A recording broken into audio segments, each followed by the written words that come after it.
Ooh, I just fucking woke up. But here's a Demon Slayer video.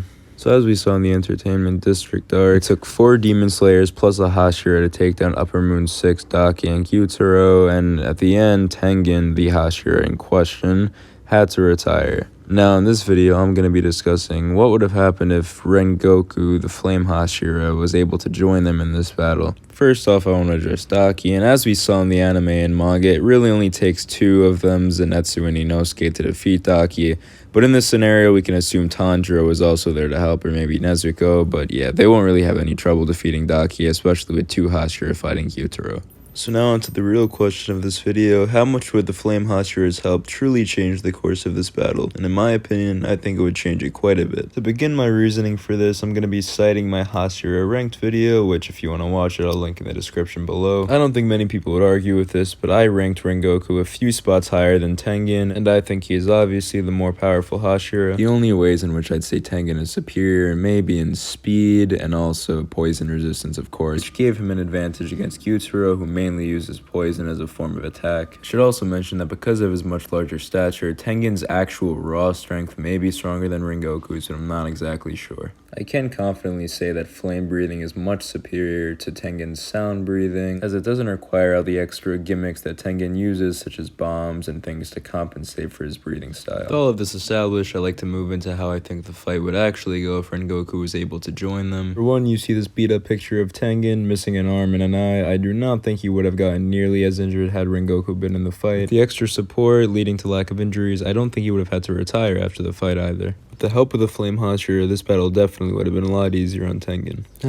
Poor guy. When I was first thinking about this video, I was wondering if either Tengen or Rengoku would actually have the strength to behead Gyutaro, given that it took Tanjiro awakening his Demon Slayer mark to do so. But then I remember that Rengoku had the strength to almost completely sever Akaza's head before he was able to escape. Since Rengoku was able to do this to upper rank 3 Akaza, I'm sure he would have been able to do so against Gyutaro, who is much weaker than Akaza, given that he's only Upper Moon 6. So yeah, as expected, this fight is looking pretty good for the Hashira and the Demon Slayers. And that's before I've even mentioned Tengen's most powerful technique, that being the musical score technique. This technique involves Tengen reading his opponent's movements and deconstructing them into sound by analyzing the rhythm of the movements. Even after losing a hand, Tengen is able to keep up with Gyutaro using this technique. Due to its complicated nature, the only downside to this technique is that it takes a while to get going, as Tengen has to memorize the sounds of his opponent's attacks. This is what eventually led to him losing his arm and having to stop his heart in order to fake dead in the first place. With the help of another Hashira, in this case Rengoku, Tengen would not have to have carried the fight as much as he did,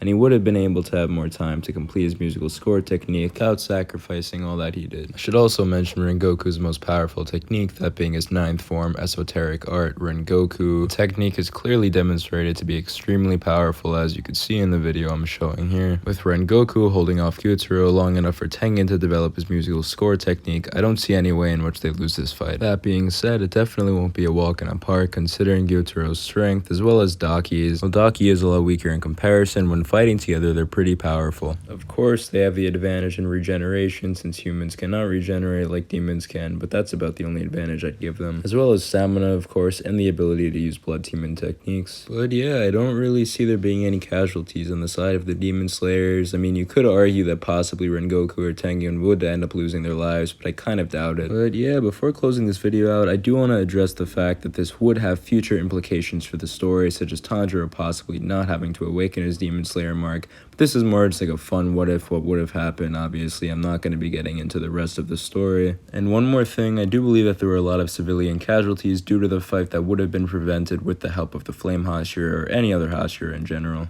But yeah, that's all I really have to say about the fight. I think the Hashira and Demon Slayers would still persevere, albeit this time with a lot less injuries than they had in the actual story. That's it for this video. Don't forget to like, comment, and subscribe, and have a good one.